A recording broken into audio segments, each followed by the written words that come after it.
And that is how you make an easy job very hard.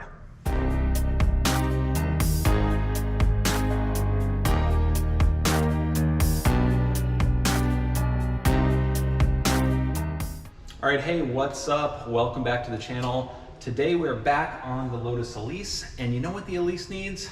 It actually needs new brake rotors. So in this video, I'm gonna show you how to swap the brake rotors on a Lotus Elise. I know working on brakes can sound a little bit scary because obviously if you screw it up, it is pretty dangerous, but it's actually a very simple job. However, if you are not comfortable with this kind of stuff, please consult a professional. Even though I make this stuff look easy, you should never tackle anything that is beyond your skill set. All right, so today I am actually gonna be changing the brake pads as well as the rotors, because whenever you change the rotors, it's usually a good idea to change the pads too. But I've already done another video on the brake pads, so I'm not gonna bother to show you how to do the brake pads. You can check out the other video. I'll put the link in the description. All right, so first let's go over what tools you're gonna need. First, you're gonna need your new rotor. This is one of the old ones that I already took off. You are going to need a 17mm socket to get the wheels off. You're gonna need an 8mm hex in order to get the brake calipers off. And you're gonna need a 4mm hex to get the little set screw off that holds the brake caliper in. You'll also need a torque wrench to make sure that you're torquing things down properly. You might need a breaker bar, depending on how stuck things are on there. Obviously, you'll need a ratchet handle. I think an extension is pretty handy. And probably a pair of needle nose pliers. I use these to pull the little clips out from the retaining pins. You'll also need some brake clean, and you might need a little bit of grease if you want to grease the hub so that it doesn't seize up and rust. There's actually better products you can use, but I've got grease here, so that's what I'm going to use. All right, the first thing you're going to want to do is safely lift the car using the normal jack points. You probably already know how to do this, but yeah, you'll want to use a jack stand to keep it safe.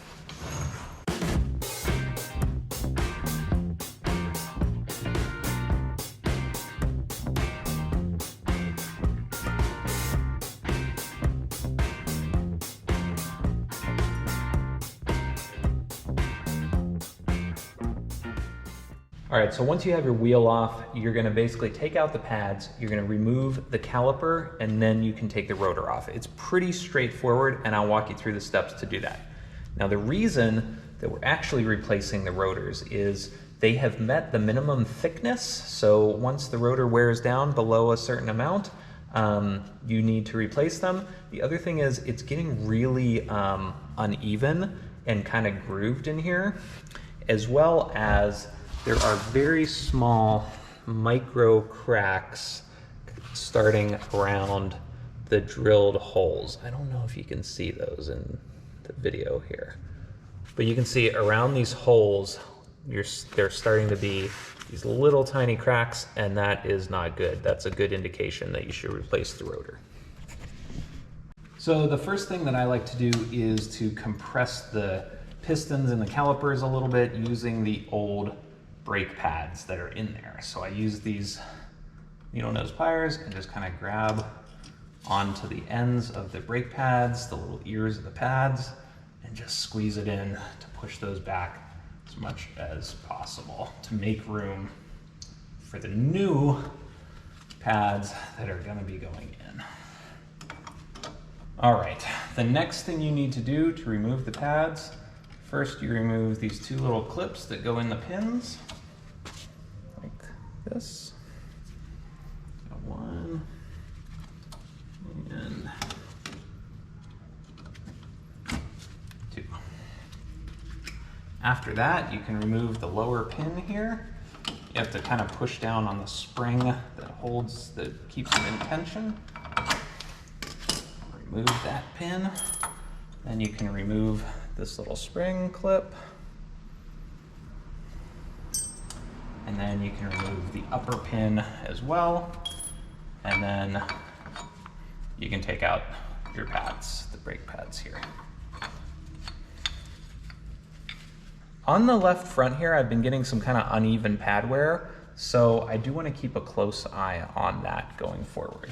All right, next up, we're gonna remove the two bolts here that hold the caliper to the upright. And for that, we'll need the 8mm Allen, goes in here. And I would probably recommend a breaker bar because they'll probably be in there decently tight if they've never been out.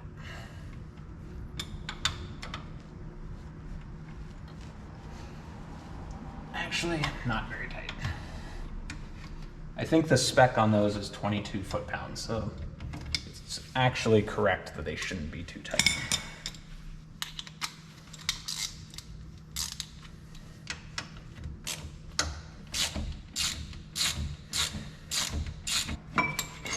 Okay, got the first bolt out.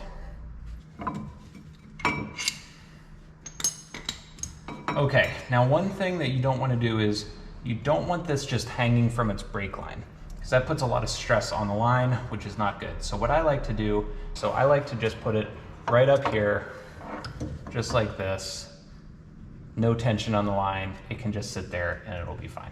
Okay, the next thing we need to do is remove this little set screw here in the rotor. And for that, we'll use the 4mm Allen. And it shouldn't have much torque on it at all. But you do kind of have to hold the disc while you do it. Oh.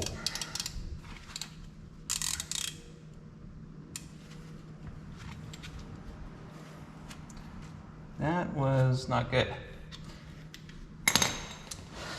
And because that feels like it's stripping, I'm going to try the impact on this.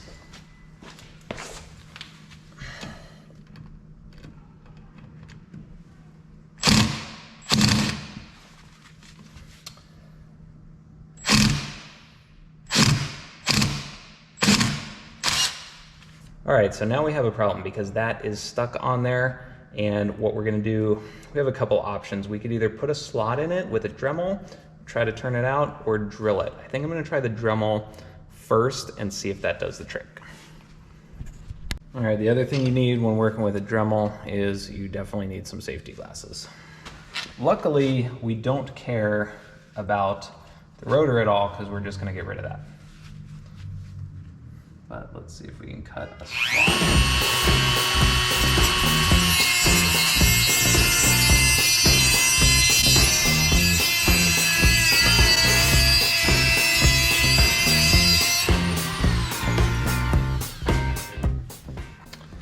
Okay, we definitely cut a slot. Let's see if this will work though.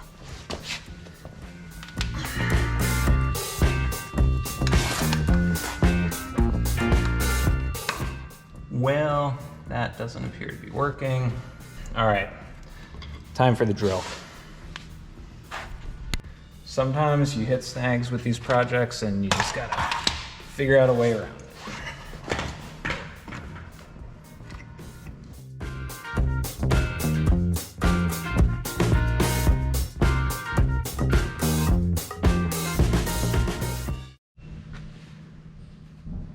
Finally got it.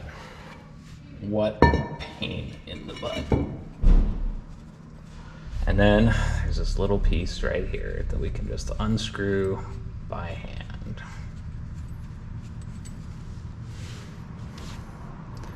This is the culprit. What a pain. And that is how you make an easy job very hard. The next thing you want to do that I forgot to mention is you'll want to get like a brass brush, something like this, like a toothbrush with brass things. You want to clean off as much of the corrosion and rust and stuff on here as you can. It doesn't have to be perfect, but just give it a little clean up. Okay, as I was saying before, you want to put a little coat of grease. Actually, you should probably use like anti-seize or something like that, but I don't have any anti-seize, so I'm just going to use a little bit of normal grease and just put super thin layer on this just to stop any corrosion and make it easier next time if we have to get the rotor off for anything. This will definitely make it a little easier and smoother. Okay, the other thing we need to do is hit this with a little bit of brake clean.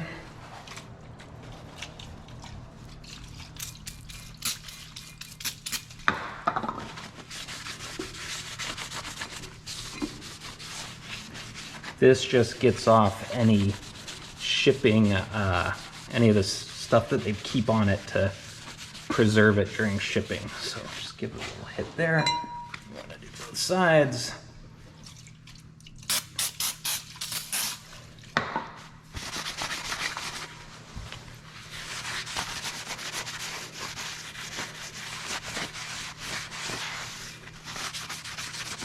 And luckily, they give us a replacement bolt for the one we had to drill out. So what we're gonna do here is we're gonna just put the rotor on and line up. There's a lot of holes on here because they might use them for different cars, but the little set screw is gonna go in this one, right there, right by the EP tuning. And we want that to line up with this hole here. So let's get that on. Approximately get that lined up. And all this is really just a little set screw just to hold the rotor on there so it doesn't fall off. So it does not need to be tight. Just the hand tight. I mean, it doesn't need hardly anything. Just like that is fine. Then hopefully we don't get into the predicament like we just had. All right, so next we want to just reattach the brake caliper. We're going to put back in the 2 bolts here.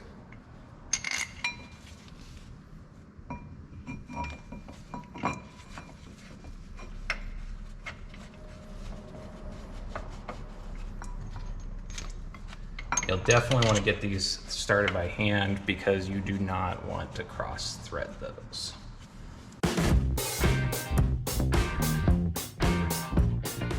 Okay, and then you're going to need a torque wrench. You're going to want to torque those to 22 foot-pounds.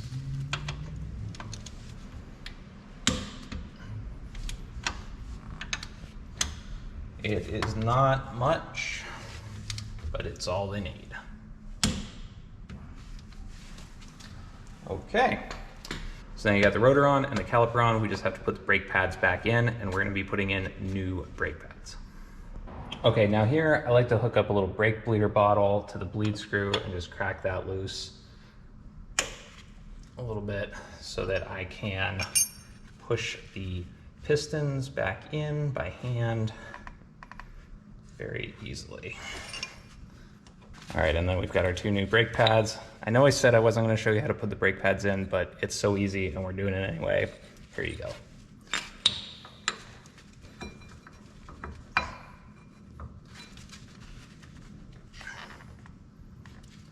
Now, with fresh rotors and fresh pads, you need a lot of space. So you really gotta push it back in there.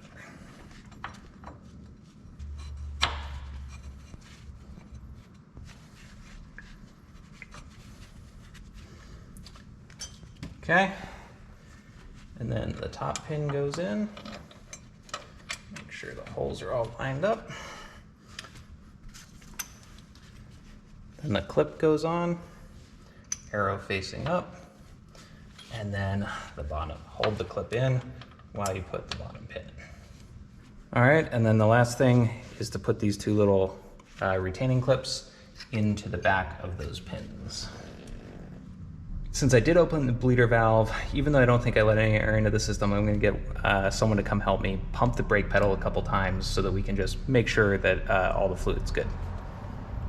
Okay, so now we've got our new rotor on, we've got the caliper back on, we've got new pads in, so we are all done. We just have to put the wheel on and torque the wheel bolts.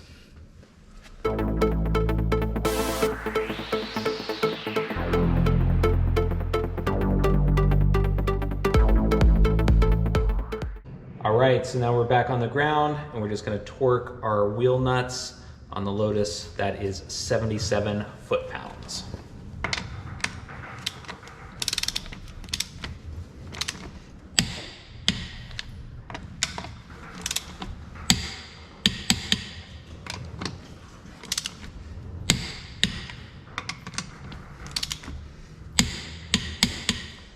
All right, so there you go. That is how you change your brake rotors on a Lotus Elise. You might want to skip the part where I stripped the bolt though and had to drill it out. I'd highly recommend not doing that part if you can.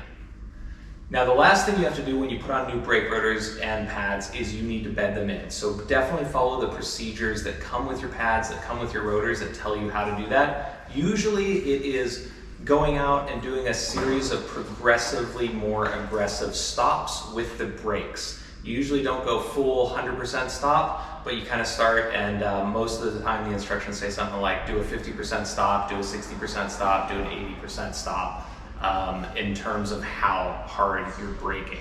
So once you do that, you want to basically make sure that you are bringing the brakes up to temperature gradually so that you don't warp your brand new rotors, and you want to get good pad material transfer onto the rotors because that's really going to help your braking in the long run.